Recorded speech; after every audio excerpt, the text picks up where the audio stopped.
आज हम HMA agro का एक स्टॉक रिव्यू करेंगे। इस कंपनी को रिव्यू करने के लिए मुझे अरिजीत सूत्रधार ने कहा है, राइट। तो HMA एग्रो एक स्मॉल कैप कंपनी है, मार्केट कैपिटलाइजेशन करीबन 1500 करोड़ का है और ये company packaged buffalo meat export करती है। This an export driven company. 90% of the revenues come from exports and it exports to around 49 countries. तो ज्योग्राफिकल डाइवर्सिफिकेशन इस कंपनी का काफी स्ट्रांग दिखा मुझे, राइट। तो when I was reading or when I was going through the business model of this company, मुझे काफ़ी ज़्यादा फॉल्ट लाइंस लगे बिजनेस मॉडल में। सबसे पहले तो बार्गेनिंग पावर नहीं है बिजनेस में। तो you look at the CFO to EBITDA, it's negative. So what does this mean?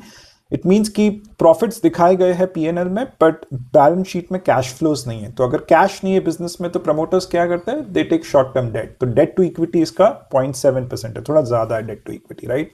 If you look at the ROE as well, पिछले 5 साल का ROE कुछ 22% था, बट पिछले 1 साल का ROE कुछ 12% है। इसका मतलब इन्वेस्टर्स ने ज़्यादा पैसा नहीं बनाया इस बिजनेस में। That's why if you see the stock price as well, it is pretty flattish, right. तो ROE ROCE भी कॉन्ट्रैक्ट कर रहे हैं। ROCE भी इतना अच्छा नहीं है, प्रॉफिटेबिलिटी इतनी अच्छी नहीं दिख रही है बिजनेस में, राइट। बट इसके बावजूद भी आप देखोगे बहुत सारे रिटेल इन्वेस्टर्स जो है बहुत एग्रेसिवली इस स्टॉक को खरीद रहे हैं, राइट। और मुझे लगता है कि रिटेल इन्वेस्टर्स के दिमाग में 3 चीज़ें हैं, 3 रीजंस है इस स्टॉक को खरीदने की। सबसे पहले तो उनको लग रहा होगा कि इसका जो प्रॉफिट ग्रोथ है वो बॉटम आउट हुआ है। तो पिछले 3 साल का profit growth is -9% and the last 1 years profit growth is 24%। तो उनको लग रहा है प्रॉफिट ग्रोथ बॉटम आउट हुआ है। Second reason is you see a lot of acceleration in sales growth. तो पिछले 3 साल का सेल्स ग्रोथ कुछ 19% था, 29% is the recent sales growth, right. दूसरा चीज, तीसरा एंड सबसे इंपॉर्टेंट चीज, इसका इन्वेंट्री लेवल्स टूटा है। तो जब भी इन्वेंट्री लेवल्स टूटता है तो इन्वेस्टर्स को लगता है कि यार कहीं ना कहीं अब ये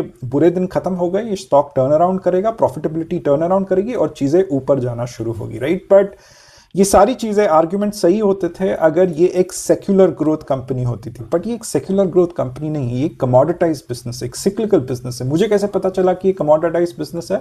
क्योंकि अगर आप पिछले 10 साल का ऑपरेटिंग प्रॉफिट मार्जिन देखोगे, it fluctuates between 2% to 6%। Operating profit margin जब फ्लक्चुएट करता है, it means that the company is not able to pass on the increase of the prices of raw materials to the end customers. मतलब क्या?